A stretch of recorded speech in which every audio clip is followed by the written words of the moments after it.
Companyes, amics, amigues, la concentració que hem convocat avui, ja sabeu el motiu.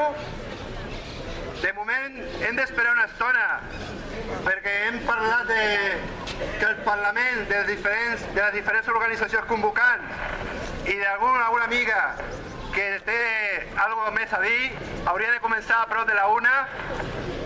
De moment estarem aquí esperant una estoneta més, us demanem paciència i moltes gràcies per haver vingut, perquè aquesta concentració, aquesta protesta és realment important, no és una qüestió secundària, sinó que toca temes fonamentals com el dret a l'expressió, que aquí a Gavà i a tota Catalunya i a la resta de l'Estat s'estan atacant per part dels governs de diferents signes. Estan utilitzant els mitjans policials i judicials i periodístics per coartar la nostra llibertat a poder dir i expressar el que vulguem. Només això. Esperem una estona fins a la 1 per poder començar l'acte. Gràcies. Víctor Givanel, actual inspector en cap de la Guàrdia Urbana de Gavà, va ser cap d'informació de la Guàrdia Urbana de Barcelona mentre es produïen irregularitats i tortures a les seves comissaries. Gràcies al documental Ciutat Morta hem pogut descobrir la seva implicació en la trama del 4F, on queda demostrat que Víctor Givanel va injuriar un jutge i tot apunta que va fer desaparèixer l'informe inicial sobre els fets del 4F, en què es reconeixia que la causa del traumatisme de l'agent de la policia local de Barcelona va ser el llançament d'objectes, un test des de l'edifici, i no pas la presumpta pedra llançada des del carrer que va servir d'argument per inculpar els 5 joves finalment condemnats.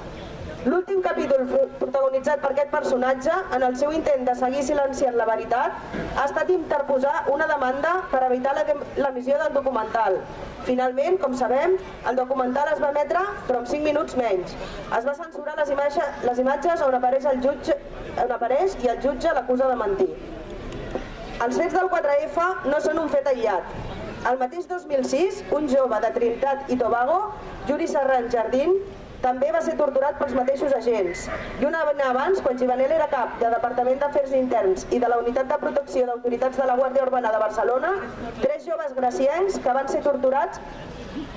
La denúncia va ser arxivada, però les declaracions d'un honet sergent fetes ara confirmen la veracitat dels fets i denuncien aquestes pràctiques com a habituals. Tots aquests fets demostren que el cos de la Guàrdia Urbana han practicat i practiquen violència injustificada, tenen actituds racistes i homòfobes i vulneren els drets humans. L'any 2013 va ser nomenat inspector en cap de la policia local per l'exalcalde Balsera i el tinent alcalde de Governació, Josep Obispo, ambdós del PSC i amb el suport d'Esquerra Unida i Iniciativa per Catalunya. No han trigat gaire en demostrar el seu tarannà i desallotjant il·legalment l'hort urbà que col·lectius socials de Gavà van alliberar l'octubre de l'any passat. Per tot això, els col·lectius i organitzacions sotasignants exigim la seva destitució i acusem de complicitat a totes aquelles organitzacions, partits i persones que li donen suport i el mantenen en el càrrec. Víctor Givanel, destitució! Víctor Givanel, destitució! Víctor Givanel, destitució! Víctor Givanel, destitució! Víctor Givanel! Bé, ara tenim un testimoni, el Josep Albert, que va també ser víctima de les falsedats del senyor Víctor Givanel quan fa uns anys va aixecar un testimoni en fals i per això va rebre la repressió i va ser condemnat. Ara ens llegirà i ens dirà la seva experiència.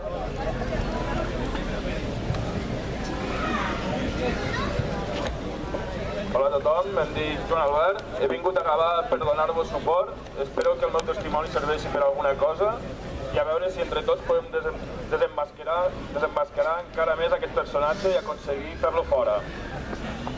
Quan vaig veure la part censurada del Ciutat Morta i parlaven d'un guàrdia urbà amb un bigoti caspós.